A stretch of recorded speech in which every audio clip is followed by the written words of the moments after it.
নমস্কার দর্শক বন্ধু, আমরা প্রত্যেকে কষ্ট পাই কেন তার একটা তত্ত্ব জানাবো। বংশ পরম্পরা বা পিতৃপুরুষ, বিশেষ করে পাঁচটা পুরুষ অনেকেই জানে, তার আগে কেউ জানে না, অনেকে 3 পুরুষ জানে, কিন্তু 5টা পুরুষ ধরে পিতৃদোষ হওয়ার কারণ বা পিতৃ অভিশাপ অনেকের দেখা যায় কেন হয়, সেই তত্ত্বগুলো তুলে ধরবো। আমাদের যদি মিলে থাকে তাহলে আপনার পিতৃদোষ আছে, জন্ম ছক নেই, জানবে কি করে যে আমার পিতৃদোষ আছে? হাতে রেখা বলে দেবে, জন্ম ছকে বলে দেবে, আমি দেখাবো। এবং পিতৃদোষ হলে আপনার জীবনে কী হয় সেটাও শুনবেন মন দিয়ে, ভিডিওটা কাটবেন না। এবং পিতৃদোষ কাটানোর উপায় বলে দেবো। পিতৃশাপ, পিতৃদোষ বংশ পরম্পরা হয়ে থাকলে আপনার জীবন সুখের হবে না। পিতৃলোকেরা যদি কষ্টে থাকে আপনার দুঃখ আসবেই। ভালো পড়াশোনা শিখেছেন, যোগ্যতা আছে, চাকরি পাচ্ছেন না, কারো দোষ নয়, আপনার ভাগ্যের চাকার দোষ। পিতৃপুরুষরা দেখা যাচ্ছে আমার পিতা, তার পিতা এত কষ্ট পেয়ে মরেছে কেউ দেখেনি। সেই সব তারা বাড়ির আশেপাশে ঠিক সন্ধ্যার পর থেকে, সন্ধ্যাকাল রাহুকাল বলা হয়, সন্ধ্যার পর থেকে এরা সারা রাত আশেপাশে ঘোরাঘুরি করে খুব কষ্টে। সেই কিভাবে কাটাবে বলে দেবো। এবং আপনার লক্ষণ বলে দিই, ছক নেই, হাতের সমস্যা জানতে পারেন না, হাতে দেখাবো, ছকে দেখাবো। যাদের ছক নেই বুঝবে কি করে, কিছু তত্ত্ব বলছি। প্রথমে 1 নম্বর পয়েন্ট, যে বাড়িতে রোগ সুখ ব্যাধি যাচ্ছে না, কিছুতেই যাচ্ছে না, আজীবন লেগেই আছে, সেই রোগটা মানে তাকে ছেড়ে যাচ্ছে না, সেই ফ্যামিলির মধ্যে কারো না কারো ধরে আছে, আপনার পিতৃদোষ লেগেই আছে। বা আমার সন্তান যথেষ্ট যোগ্যতা আছে, পড়াশোনা করেছে, কিছুতেই সে চাকরিটা পাচ্ছে না, একদম মুখের ধার থেকে চলে যাচ্ছে। ইন্টারভিউ দিয়েছে, পরীক্ষা দিচ্ছে, তার জয়েন করার ডেট হঠাৎ করে কলিং বেল টিপবে যে আপনার হবে না। 1 নম্বর পিতৃদোষ। প্রচুর অর্থ কষ্টে ভুগছেন, আপনার পিতৃদোষ। তাই বলা হয় পিতৃপুরুষরা যদি সুখে থাকতো সেই বংশ পরম্পরা তারা সুখে থাকে। কারণ পিতা সম্পত্তি করে থেকে গেলে, আগের ভিডিও দিয়েছিলাম যে 5 পুরুষ বসে খেতে পারে, 1 পুরুষ 2 পুরুষ বসে খেতে পারে, অবশ্যই পারে। তাই পোষা পুরুষের সম্পত্তি আমরা খাই না। অনেকে প্রশ্ন করতে পারে যে আমি কেন পিতার দোষ নেবো, আমি তো দোষী নয়। আমার ঠাকুরদার কেন আমি দোষ নেবো, সে তার দোষটা আমি কেন নেবো? অবশ্যই নিতে হবে। সেই ঠাকুরদার সম্পত্তি আপনি আছেন, তার কি করে সেই অর্থের সুখ ভোগ আপনি করতে পারেন? তার যে দোষ আপনার নিতে হবে। দোষ অসামান্য কিছু সিম্পল আমি বলবো। কেন তারা দোষ পেয়েছে? হয়তো তার বয়স থেকে দেখেনি, তার আত্মা শান্তি পায়নি, কষ্টে মারা গেছে। এখন যে জুনিয়র আছে আমি বলবো, কেউ কষ্ট দেবে না, পিতা মাতা, দাদু, ঠাকুমা, ঠাকুরদা, এরকম। তাই পিতৃপুরুষরা কষ্ট পেলে তাদের হতাশ নিঃশ্বাস ওই বাস্তের মধ্যে থেকে যায়। তারা মারা যাওয়ার পরে বাস্তের আশেপাশে ঘোরাঘুরি করে, কষ্ট পায়। তার প্রতিকার আমি অবশ্যই বলবো লাস্ট।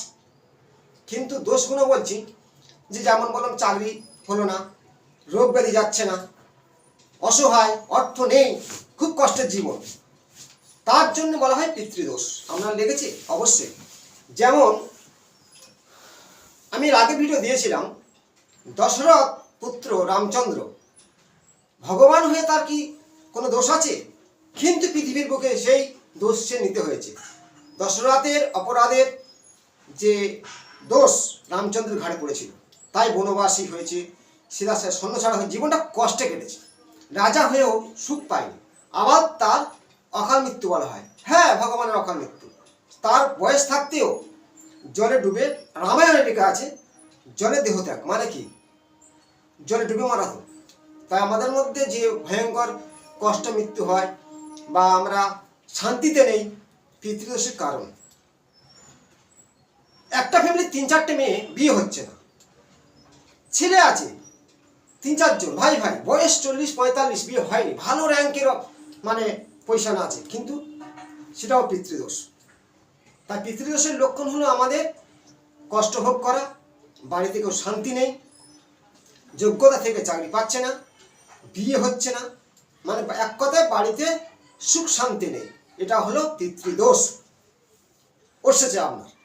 পিতৃদোষে বাস্ত্রদোষ সৃষ্টি হয়। আমি কিছুটা সিম্বল বললাম, শাস্ত্রের বড় গল্প, অনেকটা ভিডিও বড় হয়ে যাবে, শর্টে বললাম।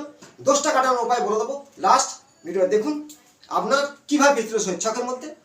এই যে ছক যে কোনো হতে পারে, আপনার লগ্ন যেখানে সেখানে এক ধরে আপনি গুনবেন যে লগ্নেতে রাহু আছে এবং তার সাথে রবি বসে আছে, মানে রবির সাথে রাহু যুক্ত হয়ে আছে। লগ্ন আমাদের ব্যক্তি কেমন, তার মাথা রাহু যুক্ত হয়ে আছে, একে তো রাহু লোক, তার সাথে রবি যুক্ত, আপনার পিতৃদোষ আছে। এই যে দ্বাদশ ঘর, এখান থেকে লগ্ন, মেষ তার লগ্ন ধরলাম, দ্বাদশ ঘরে রবি রাহু যুক্ত হয়ে আছে। আপনার দিনা প্রচুর হয়ে গেছে, মানে ঋণ হয়ে গেছে, মামলা মোকদ্দমায় ভুগছেন, দাম্পত্য জীবনে সুখ নেই, পিতার সঙ্গে সম্পর্ক নষ্ট, বারে বারে বদনাম কিছু না করে, পিতৃদোষের কারণ। এই যে দেখো লগ্ন থেকে 2 নম্বর ঘর, 2 নম্বর ঘরটা আমরা কি বলি, তার সে ব্যক্তির খুব সুন্দর ভাষণ, খুব বক্তা হতে পারে, ভালো রাজনীতি করতে পারে, কিন্তু রবির সাথে রাহু আছে, রাজনীতি দূরের কথা, তার কথা কেউ শুনবে না, পাশে কেউ নেই, এবং সেই জাতক বা জাতিকা অর্থে কষ্টে ভুগছে, তার সাথে তার সম্পর্ক নষ্ট, বদনাম নিতেই হবে। পিতৃদোষ ফার্স্ট হলো তার বদনাম আসবে, ছকের মধ্যে রাহু যুক্ত, যে কোনো ঘরে থাকুক, কিন্তু 2 নম্বর ঘরে থাকলে অর্থ কষ্টে ভুগতে হবে, আর জীবন অর্থ থাকবে না। আর দ্বাদশ ঘরে মামলা মোকদ্দমায় ভুগতে হবে, পিতৃদোষের মূল কারণ ছকের জানলে। আবার অনেক সময় শনির সাথে রাহু থাকলে আমরা বলি যে শনি রাহু একটা ক্যারেক্টার দোষ, ওটাও পিতৃদোষের একটা চিহ্ন। বৃহস্পতিও আমাদের পিতা ধরা হয়, বৃহস্পতির সাথে যদি রাহু থাকে বা কেতু থাকে, গুরুচণ্ডাল দোষ বলে আমরা জ্যোতিষশাস্ত্র বলি, কিন্তু শাস্ত্র অনুযায়ী প্রকৃত পিতৃদোষ, তার মধ্যে জ্ঞানহীনতা করে দেবে। সেই পুরুষ বা নারী হোক, কোনো এমন কিছু কাজ করে বসবে ফ্যামিলিগত বদনামে ভুগবে, সেটা তার সিম্বল হরস্কোপে হাতে মিলান। এটা সবাই জানি আমরা, পিতৃরেখা মানে আয়ু রেখা, এই রেখা যদি ডিসপিউট হয়, যেখানে থেকে ভেঙে গেছে বা ক্রস নক্ষত্র, আপনার পিতৃদোষের কিছুটা সিম্বল পড়েছে, শারীরিক কষ্ট ভুগতে হবে। রবি রেখাটা এই যে বলা হয় অনামিকা ফিঙ্গার, এই যে অনামিকা ফিঙ্গার, এটাকে রবি বলা হয়, সবিতা এর নাম অনেক কিছু আছে, সবকিছু সৃষ্টি তার মধ্যে, রবিকে বলা হয় পিতা। এই রবি স্টেজ সুন্দর থাকলে একটা বা দুটো আপনার জন্মে পিতৃদোষ নেই কোনো কারণে। রবি ফিঙ্গারটা খুব সুগঠিত সৌন্দর্য, মাউন্টটা উঁচু, এই স্থানটা খুবই উঁচু হবে, পিতৃদোষ নেই। বুঝবে কি করে পিতৃদোষ? দেখো অনেক সময় এই রাহুস্থান, এটা হলো শুক্রস্থান, এইভাবে রেখাকে কাটতে পারে বা এখানে এইভাবে ছেদ করতে পারে, পিতৃদোষ হবে, বদনাম হবে। সরকারি চাকরি নির্দেশ করে কে? রবি, বৃহস্পতি। যেহেতু রবি বৃহস্পতি ড্যামেজ হবে বা রাশিচক্র নিজস্ব হয়ে আছে, পাপযুক্ত হয়ে আছে, পিতৃদোষ অবশ্যই হবে। এই যে এখানে তীর আছে, আড়ে রেখা অসংখ্য আছে, আপনার পিতৃদোষ আছে, বারে বারে বদনাম, কিছু না করে বদনাম বা কিছু করেও বদনাম, সমস্যায় ভুগবেন। তাহলে এর উপায় আছে? অবশ্যই আছে। পিতৃপক্ষ মানে অমাবস্যা, এই চলে গেল, আবার আসবে। পিতৃপক্ষে ভালো ব্রাহ্মণ বা ভালো কারোর কাছ থেকে জেনে পিতৃতর্পণ অবশ্যই করতে হবে। কে করতে হবে? যেতে পারছেন না, কিছু আমি আরো সিম্বল জানাবো, পিতৃদোষ কাটানোর উপায়। কয়েকটা গাছের কথা বলি, এখানে লিখে দিয়েছি দেখো, অশ্বত্থ গাছ, কলা গাছ ও বেল গাছ। অশ্বত্থ গাছ, কলা গাছ, বেল গাছ, এই 3টি গাছ খুব পাহাড়পুর গাছ। বেল গাছের গোড়ায় তামার ঘটি করে জল দেবেন, পিতৃপুরুষের উদ্দেশ্যে তাক স্মরণ করে যে পিতৃপুরুষ আমার জল গ্রহণ করো। কলা গাছের গোড়ায় দেবে, অশ্বত্থ গাছের গোড়ায় দেবে, আর লাস্ট দেবে সূর্যদেবকে অর্ঘ্যদান দেওয়ার সময় পিতৃদেবকে স্মরণ করবে, তারপর সূর্য মন্ত্র পাঠ করবেন, ওং হ্রিং হং সসজ্জায় নমঃ। আপনার অনেকটা খণ্ডন হবে। দ্বিতীয় কি করবে? একটা মাটির কলসি পাওয়া যায় সমুদ্র থেকে, মানে 7টা সমুদ্রের জল না পেলেও দোকানে কিনতে পাওয়া যায় 7 সমুদ্রের জল, তার সাথে কি করবে? গঙ্গার জল নেবে, সেই মাটির কলসি দিয়ে 5টা পল্লব দিয়ে ঢেকে রেখে রাখবে, থাকবে। প্রতিদিন সেই জল সকালে উঠে ঘর ঝাড় দেওয়ার আগে বাড়ির আশপাশে ছড়িয়ে দেবেন, দিলে আমরা পিতৃদোষ খণ্ডন হতেই থাকবে। পরবর্তী কি করবেন? বাড়িতে শিবলিঙ্গ স্থাপন করবেন, শিবলিঙ্গের উপর জল দিয়ে শিবের আরাধনা করবেন, পিতৃদোষ খণ্ডন হবে। আর মেন হলো পিতৃ তর্পণ করতে হয় সাগরে গিয়ে, পিতৃপুরুষের উদ্দেশ্যে তর্পণ করতে হবে, নাহলে আপনার কিছুতেই এই দোষ কাটবে না এবং কোনো স্টোন দিয়েও কাটানো যায় না। পিতৃদোষটা খুব সাংঘাতিক, খুবই কষ্টকর। জীবনে ঘাত প্রতিঘাত, দুঃখ কষ্ট যন্ত্রণা, রোগ শোক ব্যাধি আপনার জীবনটাকে কুড়ে কুড়ে খাবে।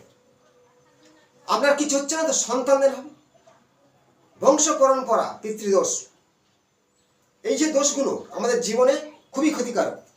কাটানোর উপায় বললাম, গাছে জল দেওয়া, 3টে গাছ, বেল গাছ, কলা গাছ, অশ্বত্থ গাছ, পিতৃপুরুষের উদ্দেশ্যে মাটির কঠি জল রেখে ফার্স্ট সকালে সূর্য উদয়ের আগে সেই জল ছড়া দেবে পিতৃপুরুষের উদ্দেশ্যে।